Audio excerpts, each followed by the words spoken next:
Thank you for this wonderful welcome in Pune.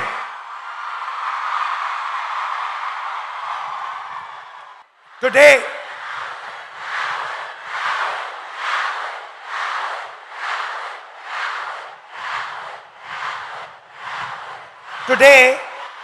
I came to Pune not to give you a lecture, not to tell you what I think, not to talk politics to you, but more to allow you to express yourself, to say what you feel, to say what you think.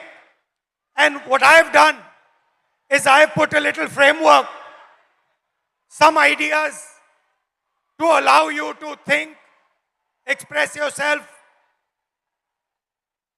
And we'll discuss some of these ideas with young ladies from the crowd this evening. So I'd like to first of all start by welcoming everybody. सबका मैं यहाँ स्वागत करता हूँ और पहली बार शायद मुझे बॉयज कम दिख रहे हैं या दिख ही नहीं रहे हैं और लड़कियां दिख रही हैं.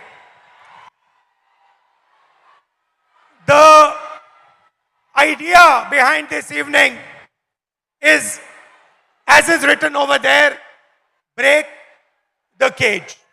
I'd first like to remind you of one thing. Can I do that? Now, all of you in your lives must have been told many things, nice things, bad things. Many of you must have felt scared. You feel scared sometimes on the street? You do? But I want you to remember one thing. If there's one thing that you remember from this evening, it is this: that every single one of you is unique in this universe. If I was to look for any one of you, I will not be able to find a replica of that person. You are unique, you are special, you are individual, and you have your own dream, your own vision for your life.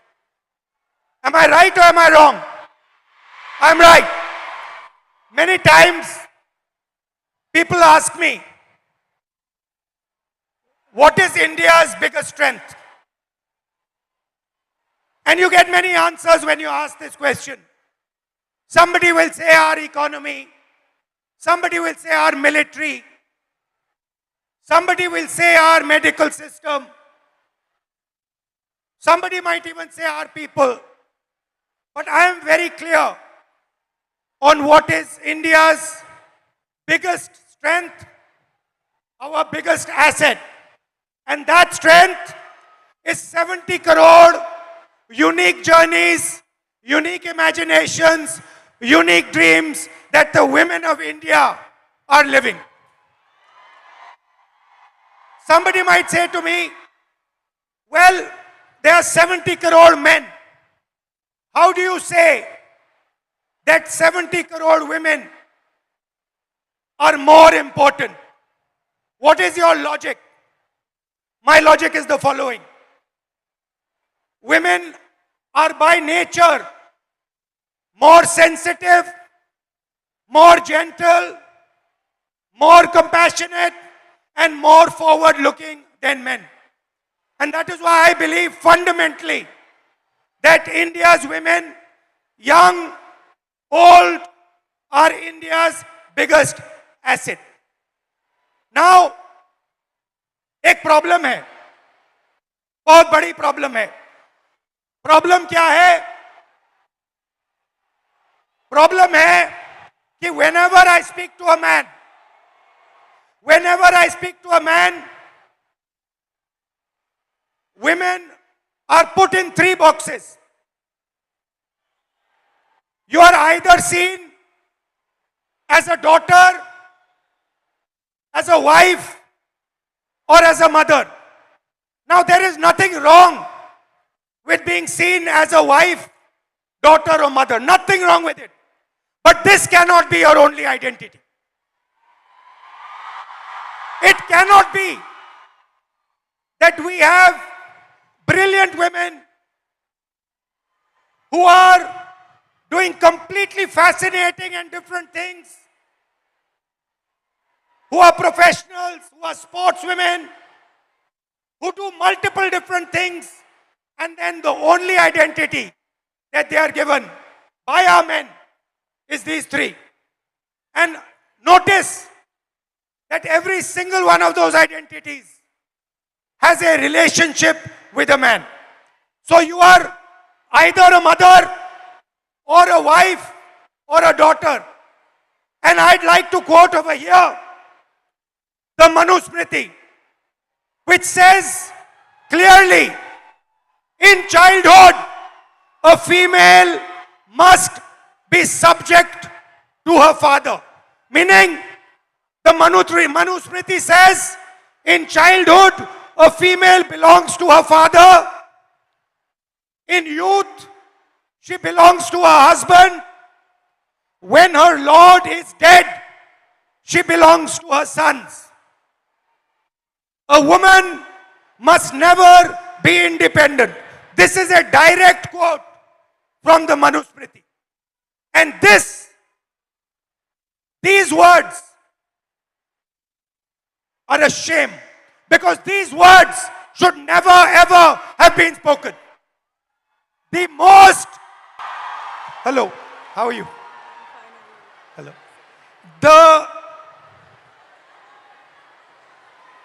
The biggest strength of this country is the fact that our women should be independent, should stand for themselves, should believe in themselves. You belong to nobody. You do not belong to anybody except yourself. You have a relationship with your father. You have a relationship with your brother. You have a relationship with your husband. You have a relationship with your son. But you do not belong to them. You belong to yourself. And I'd like to listen to you. Hello, थोड़ा आपका opinion सुनना है. थोड़ा परिचय कीजिए अपना. Yes. Hello, I'm Advocate Rama Prasad Zavre. I have recently graduated. I'm a lawyer and I will be pursuing masters after this. I have noticed in the last 5 years that I spent taking my degree that women in my field are subjected to such stereotypes that my classmate would not be. They are given opportunities, networking opportunities, and even cases being handed to them only because they are men and they don't have a family. It doesn't matter if they stay home or not. Also, I have heard from my senior that it is a waste spending money on my LLM only because after a few years I won't be practicing and I will be raising a family, and it's really sad to see that my degree is just diminished to a point in my biodata. So how, when this happens, when you're in an exam at work and you're being told that you're a second-class citizen, that your degree does not matter, a man's degree matters, your degree does not matter, how does it make you feel inside? What do you want to say to India, to your friends here, about how you feel? Because I'm sure a lot of them also feel the same way. Definitely. I want my colleagues, my teachers, my friends to have confidence in me that I won't need to prove that I have that degree. I studied for it, I put my energy, efforts into it, and I will be successful. I don't think I need to prove it to a man. Because... Now, this is, I like this. She's saying that why do I need to prove it to a man? Why does a woman 24/7 have to prove to a man that she is good enough? Fundamental question. Would you like to say something about that? Hello, my name is Jnaneshwari. I'm from Pune, Maharashtra itself. I completed my master's in culture, media and governance from Jamia University, Delhi. And I lost my father before 3 years.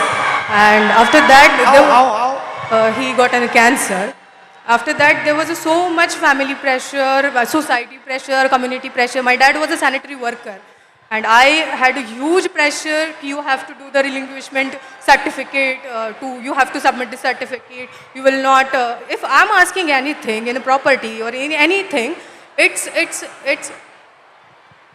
like I'm asking for. I'm asking for like. It's not my right. I'm asking for the. घर में जो भी सारी चीज़ें हैं उसमें मैं हिस्से मांग रही हूँ, हिस्सेदारी मैं कर रही हूँ. As a woman I am asking for a हिस्सा.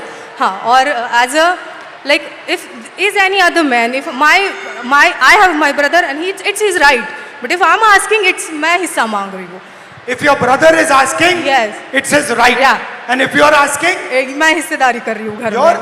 मैं हिस्सेदारी कर रही हूँ. हिस्सेदारी. Okay. Yes. Again, now I'm come back from Delhi and like there is a huge pressure for marriage, and guy want a girl who is look fair, educated, healthy, but he doesn't want the girl like me who wants to pursue his But her you're career. a very beautiful girl. What do you mean he doesn't Thank you. want a girl like you? Thank you. But they want a girl like me, but they don't want like a girl who is who wants to pursue her career in journalism, in PR, or any social where you connect with the people, or it has a social job. They don't want like girl like me. They want 9 to 5 girl who is doing office work. She will come back at 5. She will serve you She will cook for you. She will serve you food and everything.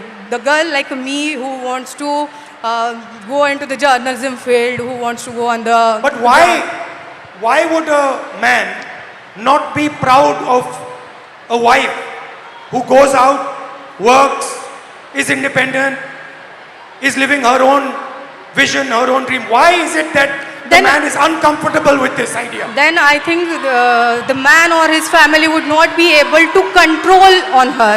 But why is this control so important for a man? Because always women treated as a secondary sex or human. They're not treated as an equal, or they're not treated as an equal human being or an equal citizen of this country, I feel. Do you think men feel they are superior to women? Yeah, definitely. Yes. They do? Yes, they do. So it's a mindset problem. Yeah, it's a mindset problem. It's a patriarchal problem. The way it's happening. And you come into contact every day of your life with this patriarchy. Yes.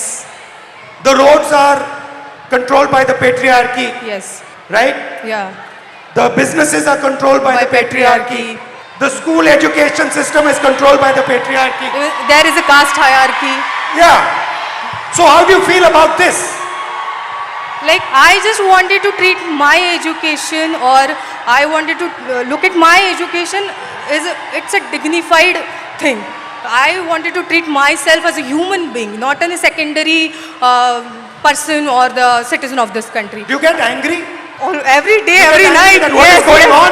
How is this happening? Yes, every day I got angry. Every night I started thinking about this, how it's like this. I'm educated. I completed my masters in Jamia. Still, I'm facing this. I'm an educated one. Still, I have to face this every day, every night, in every table conversation. It's every time. It's like, oh, you are the girl. You will you are a girl. You will get everything. It's not about, oh, okay, you are educated. You have your own dreams. You have your own ideology. You can think. You have your own thoughts. It's not never like this. It's always like you are a girl. You are good looking. So any man will get married to you, and you will have a good life. Right. Yeah. Well, thank you. Yes. Thank you. Nice to meet you. Thank you so much. Thank you, sir. So, we came up with the interesting word control. Do you feel that society tries to control you, men try to control you in everything that you do? So, here is a trap. And there are 4 methods of control. And I want to understand from you, have I got this right or have I got this wrong? The first method of control, violence. Second method of control, disrespect. Time is used against you. And in every single sphere of life, in some way or the other, men and the system is trying to control you, make sure that you do exactly what it wants. Agreed? And very interestingly, this oppression is disguised as concern. Ki we are very concerned about you. That is why we need to control you. Yes? So, let's discuss a little bit about violence. Let's discuss a little bit about violence.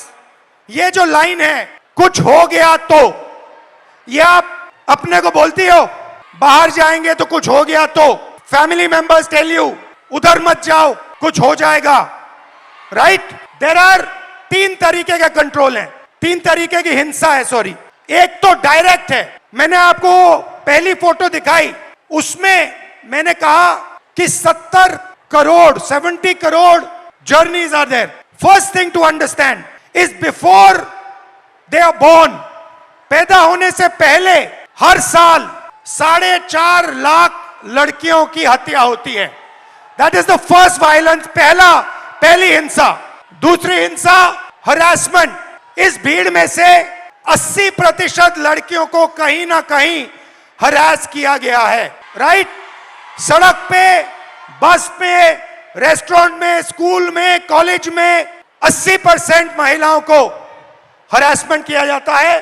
तकरीबन 29% महिलाओं पर physical violence होती है. घर में, सड़क पे मारा जाता है, धमकाया जाता है, पीटा जाता है. और फाइनल आंकड़ा अनबिलीवेबल, 100 में से 6 महिलाओं को हिंदुस्तान में रेप किया जाता है. 100 में से 6 महिलाओं को हिंदुस्तान में रेप किया जाता है. ये हुई direct physical violence. Violence of opportunity, 50% महिला एजुकेशन या काम को रिजेक्ट करती हैं सेफ्टी के कारण.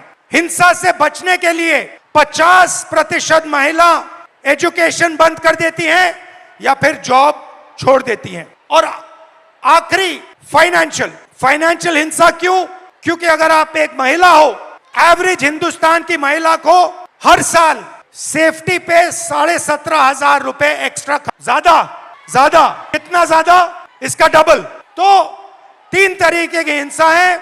एक तो डायरेक्ट हिंसा, एक फाइनेंशियल हिंसा और एक अपॉर्चुनिटी के कारण. तो पहला इंट्रैपमेंट है हिंसा. अब आपकी सुनेंगे. Welcome. What's your name? Tejaswini. नमस्कार. सुचित्रा. मैत्री. हाँ? मैत्री. बताओ, who would like to start? आप शुरू करेंगी? बोलिए, बीच में आइए. Hello everyone. Hello sir. Hello.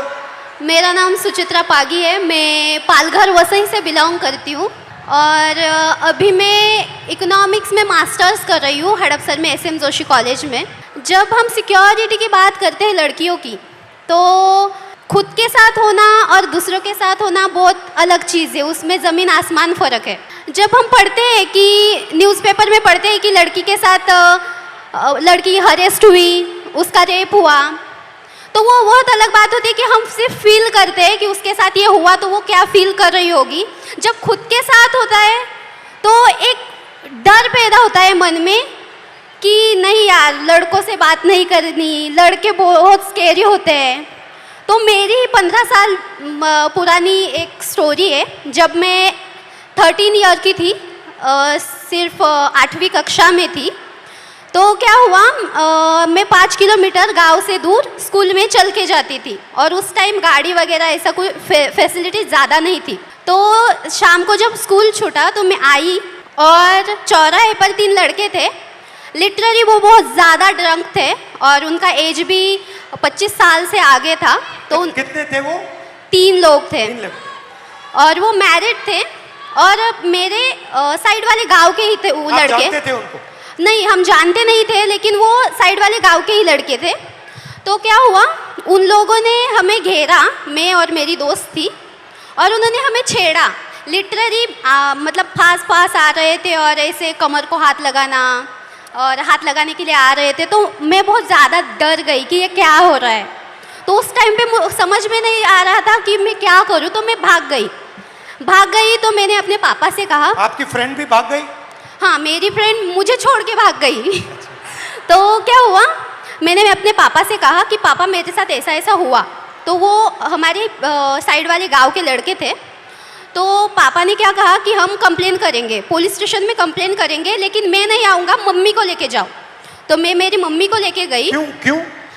क्योंकि पापा का मतलब ऐसा वो सोचते हैं कि तुम एक महिला हो, तो तुम्हारी माँ जितना तुम्हें जानती है उतना मैं नहीं जानता। तो जब एक लड़की पर बात आती है तब पापा भी माँ को आगे रखते हैं। तो हम पुलिस स्टेशन गए और कंप्लेन की और उनको शिक्षा मिली, उनको बहुत मारा गया, पीटा गया। उनको मारा? हाँ, उन लड़कों को मारा गया, पीटा गया। उसके बाद ना कि मेरे घर वाले, मेरा पूरा गांव मेरे अपोजिट खड़ा हुआ कि ये लड़की है और इसके साथ ऐसा ऐसा हुआ है, तो इसे पढ़ाओ मत, इसे घर में रखो और पढ़ाओ मत, क्योंकि इज्जत चली गई। तो चली गई? हाँ। तो पापा ने कहा कि नहीं, मैं मेरी बच्ची को पढ़ाऊंगा, और उन्होंने मुझे पढ़ाया, बल्कि पुणे में भेजा। और मैं बहुत ज़्यादा डरी हुई थी कि मेरे साथ ऐसा ऐसा हुआ था, तो अब पुणे में भी वैसा ही ना हो। तो मैं 2022 में पुणे में आई। तो जब मैं लाइब्रेरी से आई हॉस्टल में, तो बस PMPL में बहुत ज़्यादा भीड़ थी और मैं गिरने वाली थी। तो एक लड़के ने मेरा हाथ पकड़ा, मुझे खींचा और स्टेबल किया, और आगे एक महिला खड़ी थी, उसके बीच में मैं, और आगे मेरे पीछे वो लड़का खड़ा था। तो लिटरली उस लड़के ने मेरी कमर के इस कोने से लेकर इस कोने तक में हाथ लगाया और मुझे पीछे खींचा, और मैं डर गई। मैंने तुरंत में पीछे मुड़ी और उसके कान के नीचे बजाया, और वह सिचुएशन ये थी सर कि वहाँ पर जो लड़कियाँ थी वो कुछ नहीं बोली। और अब जब मैं स्टेबल हुई कि अब नहीं, मेरे साथ ऐसा नहीं होगा, तो अभी रिसेंटली पिछले वीक में मैं अपने घर से वसई से पुणे आई। पुणे स्टेशन से ट्रेन पर मैं उतरी और वहाँ पर एक ड्रंक आदमी था, वो सामने से आया और लिटरली मेरे यहाँ पर ब्रेस्ट के नीचे छुआ उसने। तो मैंने उसके हाथ को पकड़ा और उसे मारा। वहाँ भी महिलाएं थी, वहाँ पे भी लड़कियाँ थी, महिलाएं थी, लेकिन वहाँ भी उन्होंने कुछ नहीं बोला। मतलब ऐसी सिचुएशन है हमारे इंडिया में, महाराष्ट्र में, कि लड़की के साथ ऐसा होता है तो भी कुछ लड़के होते हैं, लड़कियाँ होती है, वो अपने बहनों की तरफ नहीं बोलती, वो सिर्फ तमाशा देखती रहती है। तो मुझे यही सबसे बोलना है कि बहनों भाइयों, प्लीज़ सपोर्ट करो और अपने सामने कुछ ऐसी सिचुएशन आ रही होगी तो प्लीज़ सपोर्ट करो और उसको बचाओ। मेरे साथ जो हुआ वो किसी लड़की के साथ नहीं होना चाहिए। और मैं बताना चाहूँगी सर कि अभी जो मेरे साथ जो इंसिडेंट्स हुए, तो मैं बहुत ज़्यादा डरती हूँ लड़कों से। मेरे मन में एक डर बैठा हुआ है कि लड़के सब ऐसे ही होते हैं, लेकिन आई एम सॉरी टू से, बट सारे लड़के ऐसे नहीं होते ना। Thank you. मेरा नाम तेजस्विनी है। मैं फैशन टेक्नोलॉजी में मास्टर कर रही हूँ, अभी 2nd ईयर में हूँ। मैं एक छोटे से गांव से आती हूँ। हम 4 बहनें हैं और एक छोटा भाई है। मैं आफ्टर 10 जब पुणे आई तो बेसिक तक का एजुकेशन है वो पूरा किया। कुछ रिश्तेदार, घर वाले, मेरी सिस्टर्स की सपोर्ट के बेसिस पे। पर आफ्टर दैट मैं आगे पढ़ना चाहती थी, तो मेरे घर वाले बोले कि अगर तुम्हें पढ़ना है तो अब शादी कर लो और पति के घर जाके जो करना है वो कर लो। देन आई डिसाइडेड कि नहीं, मैं नौकरी करूँगी और पढ़ूंगी। तो अभी 5 साल से मैं नौकरी कर रही हूँ और साथ में पढ़ाई कर रही हूँ। मेरे कुछ मतलब इस स्ट्रगल में मेरे कुछ दोस्तों ने मुझे साइकिल खरीद के दी, तो ये सब मैनेज करते मैं जब साइकिल से ट्रैवल करती हूँ तो मतलब इतना आम हुआ है, इतना नॉर्मलाइज हुआ है कि कोई भी आके कट मार के चला जाता है या फिर कमेंट पास करके चला जाता है या कुछ गाना गाता है जो सेक्सी सॉन्ग हम बोलते हैं वो कर देता है। तो मतलब ये इतना नॉर्मलाइज हुआ है कि मैं अभी रिएक्ट करना भी मैंने छोड़ दिया है, क्योंकि मैं करूँगी तो भी क्या करूँगी, क्योंकि जो मैंने सुना था रेसलर के साथ जो हुआ, जिन्होंने हमारे देश के लिए गोल्ड मेडल लेके आए, उनके जो गुनहगार थे उनको क्लीन चिट दे दी। तो मैं तो एक सामान्य घर की लड़की हूँ जिसको ठीक से सपोर्ट भी नहीं है। और मुझे और एक बात कहनी है, क्योंकि मैं जैसे मैंने कहा गांव से आती हूँ, तो मैंने अपने टेंथ तक की जो एजुकेशन है वो गवर्नमेंट स्कूल्स में की है, जो कि अभी 90,000 के ऊपर स्कूल बंद हुए हैं। और मेरी सारी बहुत सारी लड़कियां हैं जो वही स्कूल में पढ़ती है, और उनका अभी वहाँ पढ़ना बहुत मुश्किल हो जाएगा, क्योंकि कौन सी भी माँ अपनी छोटी सी बच्ची को 10 किलोमीटर आगे नहीं भेजेगी। मेरा 10th तक का हुआ तो मैं यहाँ तक आ गई, पर पता नहीं जिनके स्कूल बंद हुए हैं उनका क्या होगा। तो मेरी बस इतना ही कहना है। My name is Maitri. I am currently a psychology student studying in Pune University. And I travel by daily commute by public transportation literally almost every single day. And I feel like safety is becoming a very big concern because I leave early and return home late. So it becomes a very... What time? What time? I leave around 8 a.m. and I come home around 9:30 p.m. That is very late for where I live. Yeah. So I feel I coming from an urban city is very probably I don't have to give up my education because of my safety. But the girls from the rural area region have to. Their parents prefer that if they have to send their female children out to study, because villages don't really have schools for higher education. They prefer their son goes outside instead of their daughters because it is really safe. And I feel if the access to education has to become so difficult, I think it is becoming a barrier for education. Why do you think this mindset, ये जो mindset है कि बेटे को educate करना है, बेटी को एजुकेट नहीं करना है, बेटा जॉब कर सकता है, बेटी को जॉब नहीं करना है, ये माइंडसेट आता कहाँ से? I think the social norms created around कि लड़के कमा के खिला देंगे माँ बाप को, लड़कियों को तो शादी करके जाना है, तो लड़की का करेंगे क्या? Thank you. तो नेक्स्ट, अभी हमने आपको हिंसा की बात की, अब कंट्रोल की बात करते हैं। लड़की बहुत मॉडर्न हो गई है।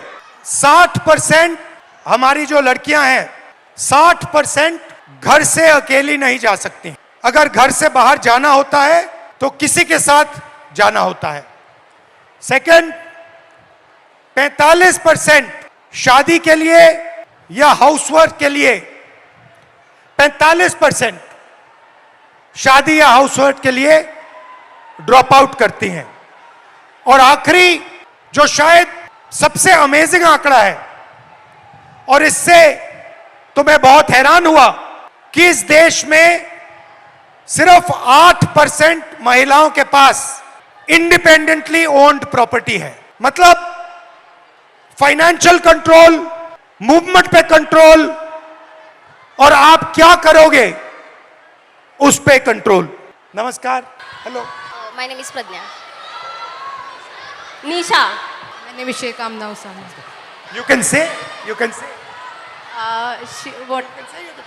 Yeah, I'm a translator. I'm Anushka, and my name is Anushka, and I'm translator for Nisha. Yeah. So, कौन शुरू करेगा? आप करेंगे? बोलिए। सो नमस्ते कंट्रोल, सर। आपको कंट्रोल कैसे किया जाता है? फाइनेंशियली कंट्रोल कैसे किया जाता है? मूवमेंट में कंट्रोल कैसे किया जाता है? So namaste sir and hello everyone. My name is Pradnya Kumar Gawande and I am the student of YSY BSc Cyber and Digital Science. So sir, हम सब समझ रहे हैं या फिर ऐसा बोल रहे हैं कि पूरा जो वर्ल्ड है अभी AI पर डिपेंड है और साइबर सिक्योरिटी पर डिपेंड है। तो मुझे पहले से ही साइबर सिक्योरिटी ये कोर्स करना था, बट ये कोर्स गवर्नमेंट कॉलेजेस में अवेलेबल नहीं है, और पुणे के रेपुटेड कॉलेज की फीस अराउंड 3 लाख मतलब एनुअल फीस है सर ये, जो कि मैं अफोर्ड नहीं कर सकती। मेरे पापा ड्राइवर है और मम्मा हाउसवाइफ है मेरी, मुझे एक छोटी बहन भी है, और इसके अलावा मैं बच्चों को इवनिंग ट्यूशन्स वगैरह पढ़ाती हूँ। क्लिनिक में एज अ रिसेप्शनिस्ट में काम करती हूँ, जिससे मेरा ट्रैवलिंग वगैरह मैनेज हो जाता है। तो मैंने मेरा डिसीजन चेंज करके दूसरे कॉलेज में एडमिशन लिया जहाँ पे मुझे साइबर सिक्योरिटी स्कॉलरशिप के साथ नहीं मिल रहा था, तो मैंने दूसरा कोर्स ले लिया cyber and digital science. So sir मैं क्विक हिल फाउंडेशन की तरफ से साइबर अवेयरनेस करती हूँ और मुझे बच्चों की प्रॉब्लम्स ये समझ आ रही है, महिलाओं की प्रॉब्लम्स ये समझ में आ रही है कि एआई के द्वारा उनके फ़ोटोज़ बहुत अश्लील मतलब वे से एडिट करके उनको डिमांड की जा रही है कि अगर आप मुझे इतने पैसे नहीं दोगे तो मैं आपके फ़ोटोज़ सोशल मीडिया पर डाल दूँगा।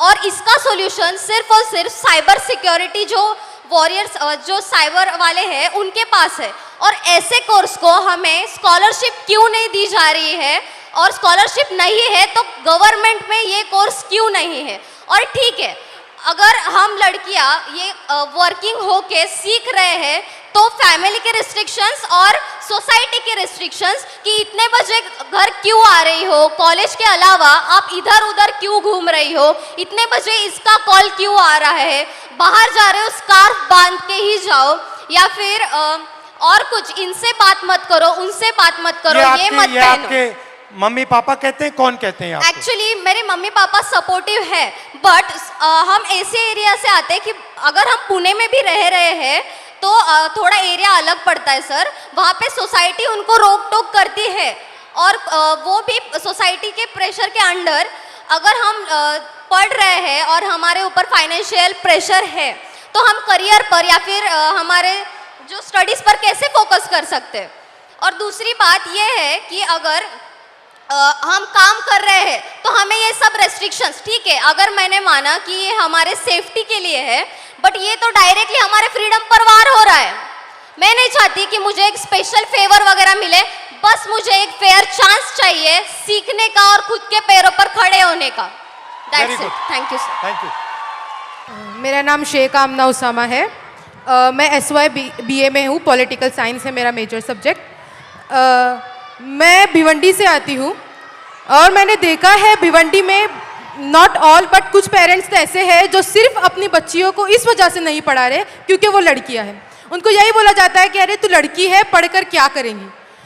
उनको ऐसा लगता है कि ये पढ़ेंगी तो ये इकोनॉमिकली इंडिपेंडेंट हो जाएंगी और वो उनको इकोनॉमिकली डिपेंडेंट रखना चाहते हैं because they want to enjoy the patriarchy और कंट्रोल ओवर देम।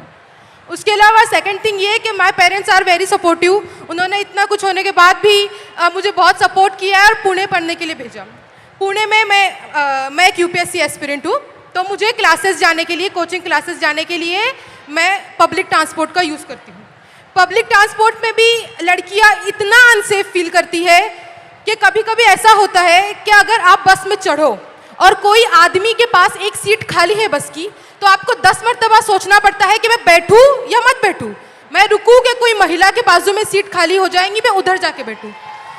तो ये सीट मिलने के बाद भी बैठने के लिए 10 मरतबा सोचना पड़ता है। सेकंड थिंग, जब हम देखते हैं कि बस बहुत ज़्यादा फुल है, हद से ज़्यादा रश हो गया है, तो भी सोचना पड़ता है कि अरे जाए या मत जाए, कोई छेड़ देगा, कोई बैग टच कर लेगा, तो ये एक टेंशन रहता है। इसका अपोजिट, अगर बस पूरी खाली है तो भी जाने से डर लगता है।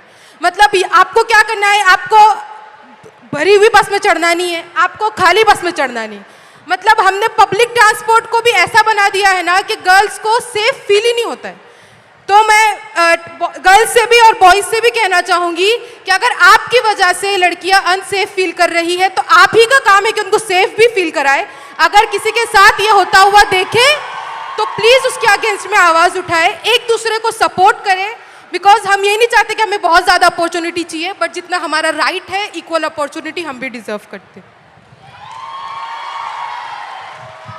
हेलो राहुल जी, मैं आपको सबसे पहले बताना चाहूँगी कि मैं सुबह से मुझे बहुत बुखार है, लेकिन उसके आगे की बात ये है कि मैं जो मांजरी में पिछले 10 दिनों से भूख हड़ताल चल रहा है, जो मेरे भाई बहन जो अनशन पर बैठे हैं वहाँ से मैं आई हूँ।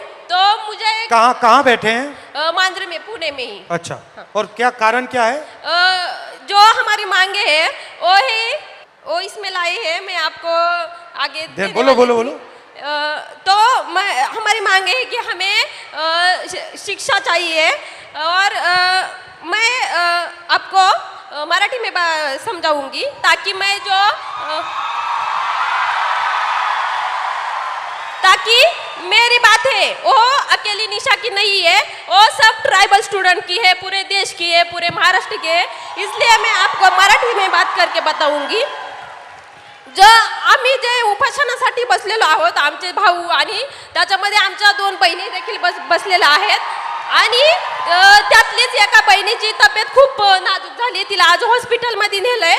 आणि हे सगळं असताना देखील जेव्हा आमचे प्रतिनिधी मंत्रालयामध्ये गेले तर तेव्हा जे आमचे जे आदिवासी विकास विभागाचे मंत्री आहेत ते काय बोलले असतील तुम्हाला सांगितलं तर तुमच्या अंगावर काटा येईल. ते म्हणतात सॉरी मी याच्यावर काही करू शकत नाही, हे सीएमच्या हातात आहे. मग तुम्ही जर आदिवासी विद्यार्थ्यांच्या विकासासाठी तिथं बसलेत तर तुम्ही जर तिथं आमच्या विकासासाठी बसल्यात आणि तुम्ही जर आमचा विकास साधू शकत नाही तर तुमचा तिथं बसण्याचा अधिकार नाही, हे मी आज ठणकावून सांगते.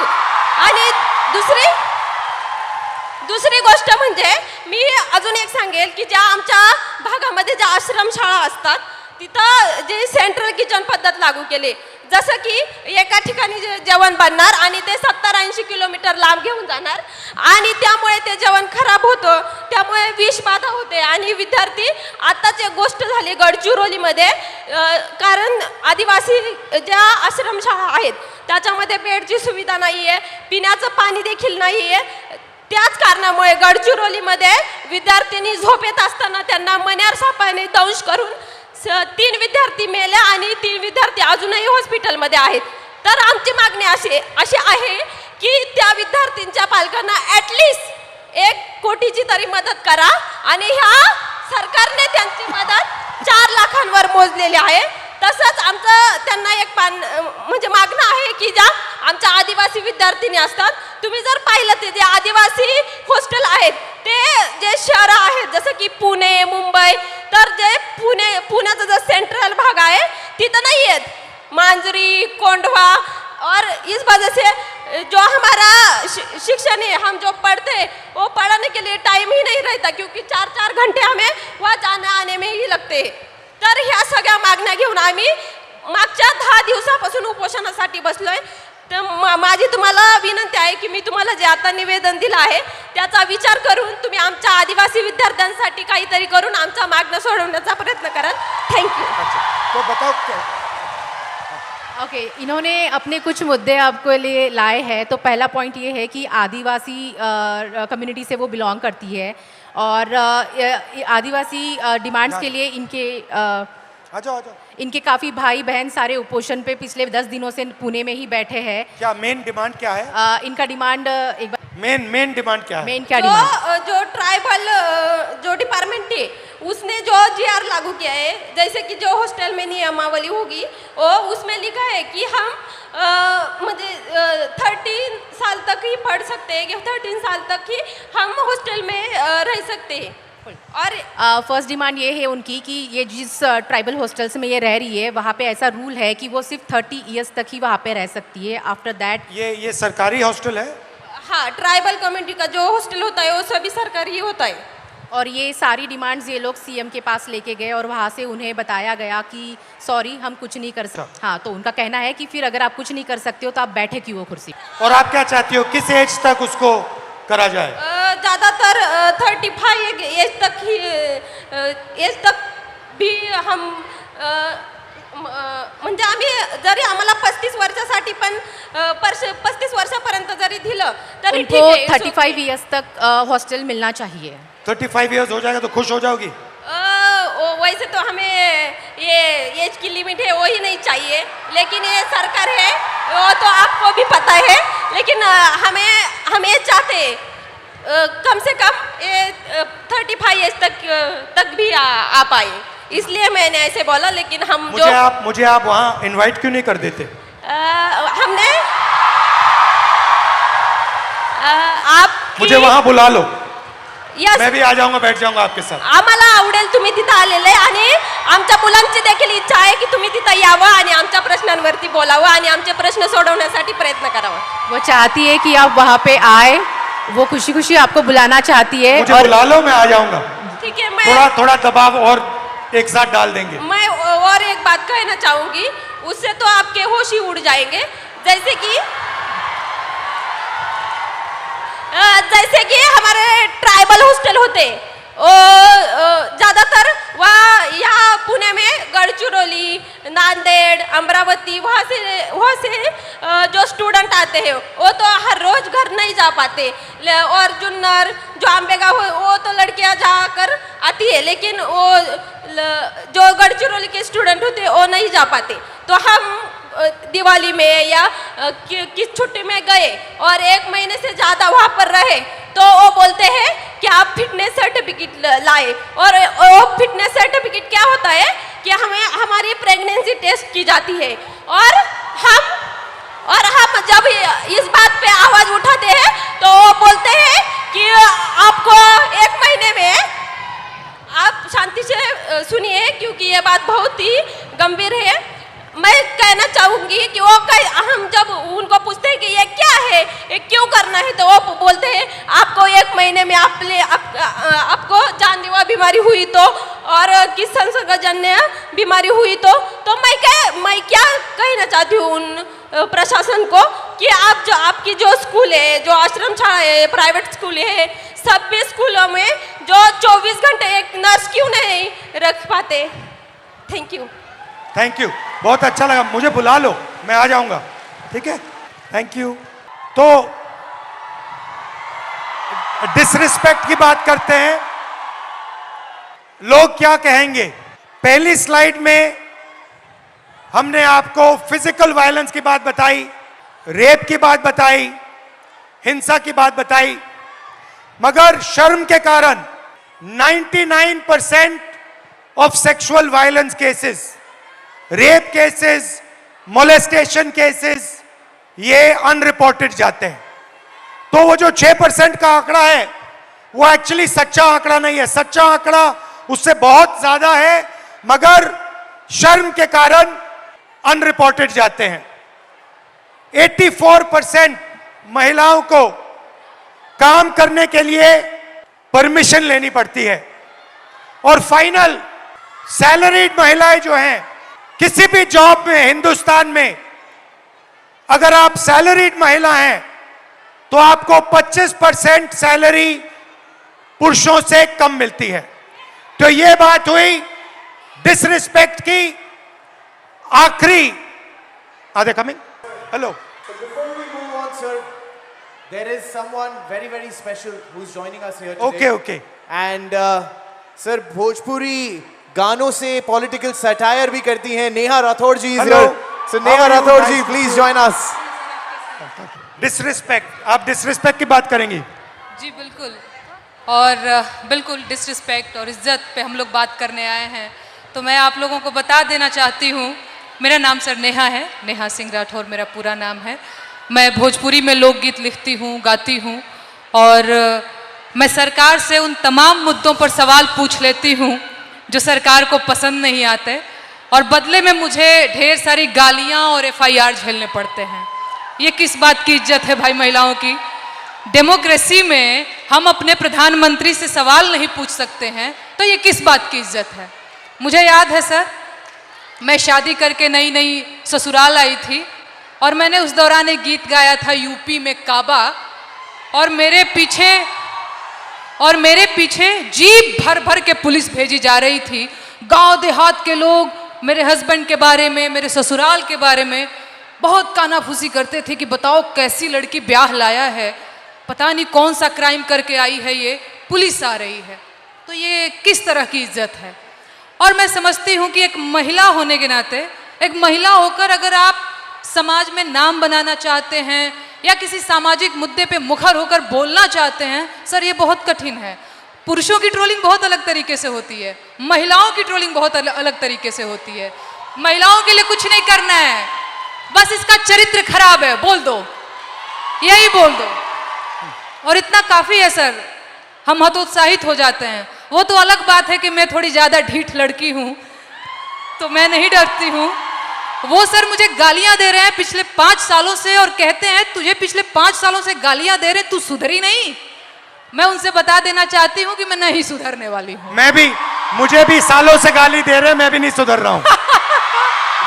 बिल्कुल बिल्कुल सर। सर महिलाओं की बात हो रही है, लेकिन एक और चीज़ जो मुझे लगता है इस देश में इस समय अल्पसंख्यकों के खिलाफ एक नैरेटिव सेट करने की कोशिश की जा रही है जो बहुत गलत है।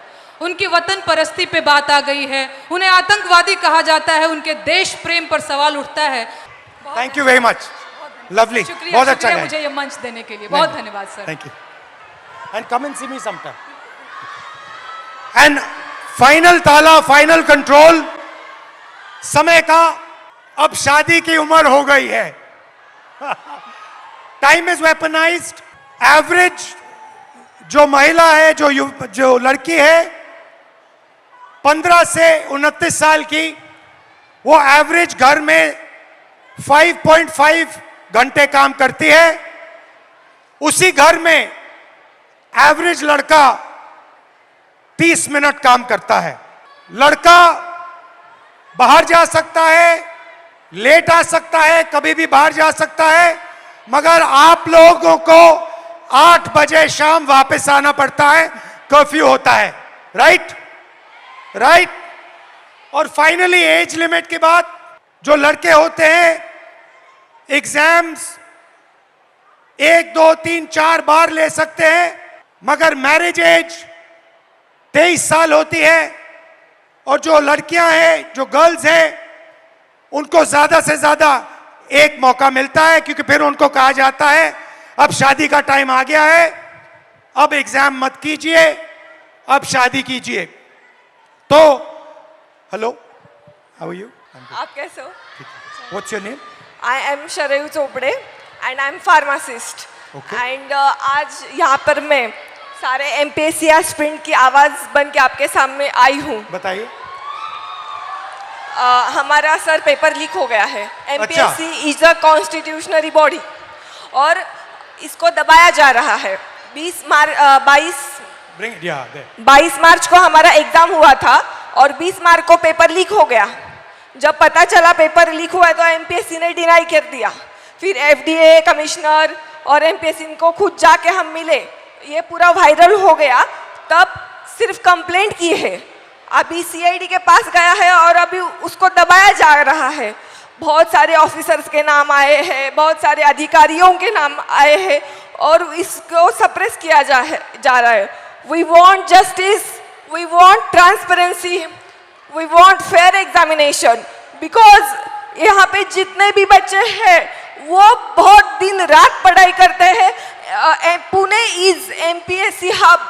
महाराष्ट्र के कोने कोने से यहाँ पर वो एमपीएससी देने के लिए, अधिकारी बनने के लिए आते हैं। तो जब हुआ तो आपको कैसा लगा? बहुत खराब। हमारा तो दिल टूटा। एज अ वुमन हमें मैरिज का प्रेशर रहता है, घर वालों का प्रेशर रहता है, सोसाइटी का भी प्रेशर रहता है हमें। और जब पेपर लीक होता है तो लड़कियों पर असर अलग होता है, पुरुषों पर अलग होता है, क्योंकि आपकी डेडलाइन होती है, उनकी डेडलाइन नहीं होती है। हमारा तो पूरा करियर खत्म होने के चांसेस रहते हैं 100%। सर ये पेपर लीक कितने हो क्यों रहे हैं? ये इंक्रीज हो गए हैं, बढ़ते जा रहे हैं, ये बढ़ क्यों रहे हैं? क्या लगता है आपको? बोलो क्या मैं क्लियर? जिसको पकड़ा हुआ है, जिसका नाम आया है, वो अभी गुजरात में फरार है। अच्छा। यस। और कुछ बोलना चाहेंगे? अभी तो बहुत कुछ बोलने का मैंने, टाइम लिमिट है। Don't worry, time is there. Back to back paper leak हो रहे हैं और वो जाके उधर फरार हो रहे हैं जिधर उनका पता ना लगा सके। अभी ये पॉलिटिकल हो जाएगा सर। ज्यादा पॉलिटिकल मत बोलो। हाँ, बेटर नॉट डू पॉलिटिकल। इसीलिए तो चुप हूँ मैं सर। हमें री एग्जाम चाहिए सर, आप कुछ तो बोलो। यहाँ पे बहुत सारे एमपीएससी के एस्पिरेंट्स आए हैं, उनको सिर्फ एक ही उम्मीद है कि आप री एग्जाम के बारे में कुछ तो बोलेंगे। मुझसे क्या चाहते हो? मैं क्या करूं इस पे? आप हमारे साथ रहिए, आप हमें सपोर्ट कीजिए। जो हमारे साथ अनफेयर हुआ है उसको प्लीज, उसको कुछ तो कीजिए। हमारा वो रद्द होना चाहिए। नायब तहसीलदार के लड़का लड़की वो टॉप 5 में है, उनका अगर पिछला रिजल्ट देखा ना, उनको कुछ भी नहीं है, वो A ग्रेड B ग्रेड में है। ठीक है, थोड़ा डिस्कस करेंगे, फिर मुझे बताना एग्जैक्टली कैसे मदद कैसा हुआ? यस, ठीक मैं है? आपको पूरे स्क्रीनशॉट्स वो जो है प्रूफ वो सब मैं आपको दिखा दूंगी। ठीक है, थैंक यू। वेलकम, बहुत थैंक यू अच्छा सो लगा मच आपसे सर। मिलकर, थैंक यू। तो शुरुआत में मैंने कहा कि एक माइंडसेट है, मनुस्मृति का माइंडसेट, महिलाओं को दबाने का माइंडसेट, और मैं थोड़ी छोटी सी वीडियो आपको दिखाना चाहता हूं और फिर इसके बाद आपसे एक सवाल पूछना चाहता हूं। ये 50 करोड़ की गर्लफ्रेंड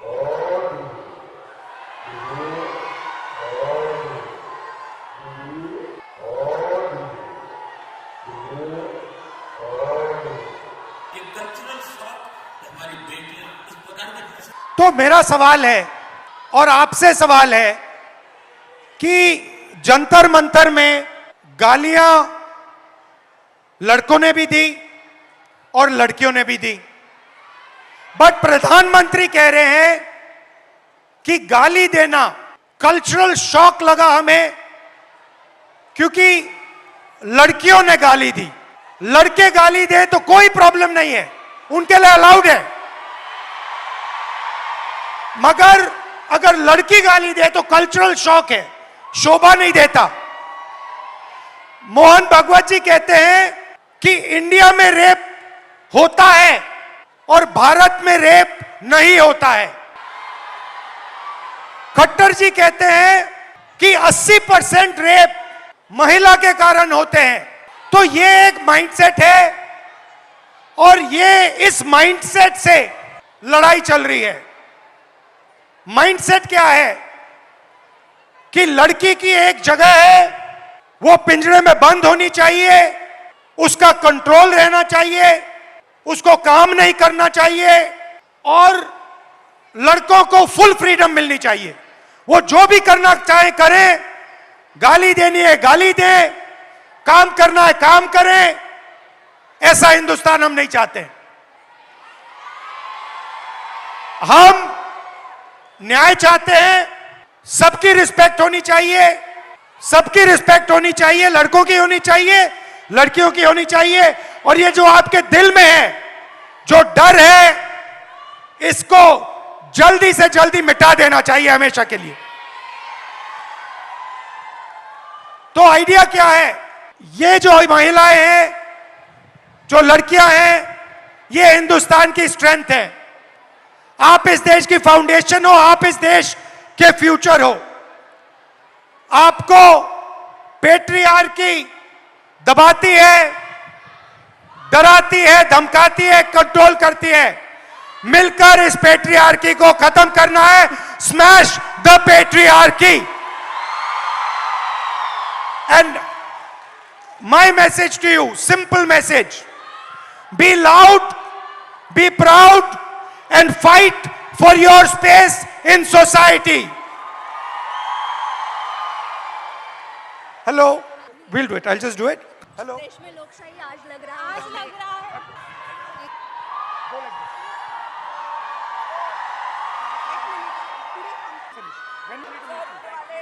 हाँ जी एवरीबॉडी, थोड़ी आवाज हो जाए सर के लिए। Come on everybody, let's go. थोड़ी और एनर्जी। पुणे एनर्जी कहाँ है? Yeah. In Marathi saying Pune Manje Prem. Okay. It means Pune means love. Pune Manje. And I say Pune Manje Prem.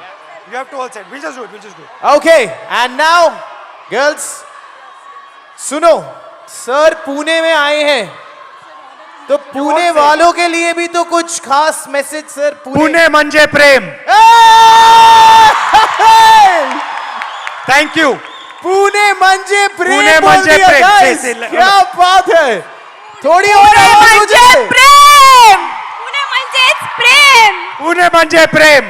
Love you all. Thank you. Good night. Well, there is still something else, sir. There is okay. There's Tell me. still something There's else. the selfie. There is, that definitely is, but there's something else also. Okay. क्योंकि आपने कहा पुणे म्हणजे प्रेम, and what is that? अच्छा. पुणे तिथे काय उणे? And now, Thank you. and now, सब तैयार हो जाओ सर के साथ सेल्फी के लिए, everybody. सारे मोबाइल फ्लैशलाइट ऑन, सारे के सारे. सर, पिछली बार आपने पिंक शर्ट पहना था, ये तो जलजला मच गया था. इस बार yellow is the season. I am sure पूरा इंडिया ये भी फॉलो करने वाला है. Let's get a nice selfie now everybody, come on. Here we go. Very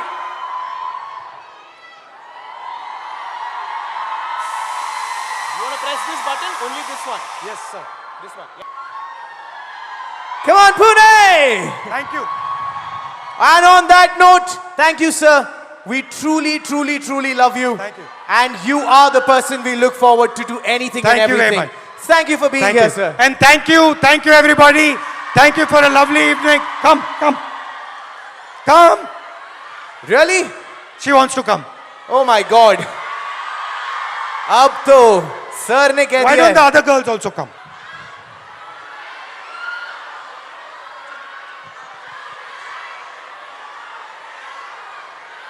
ऐसे ही नहीं कहते कि सर बड़े दिल वाले हैं. सारे आ गए. Everyone is here. Come on. We do a selfie. Come. Hi.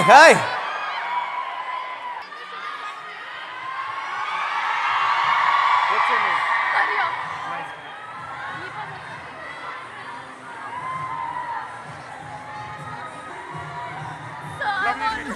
I want to talk to you about many things. I would love to meet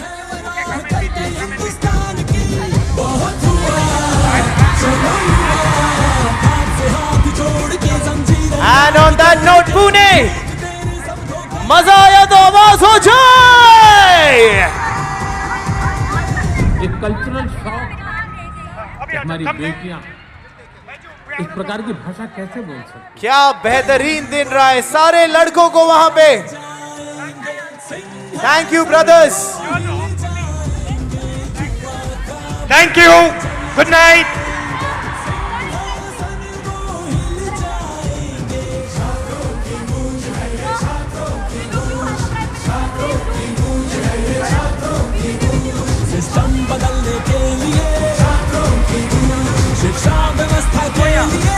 I forgot. Welcome and love you to the boys also. Good night. Thank you.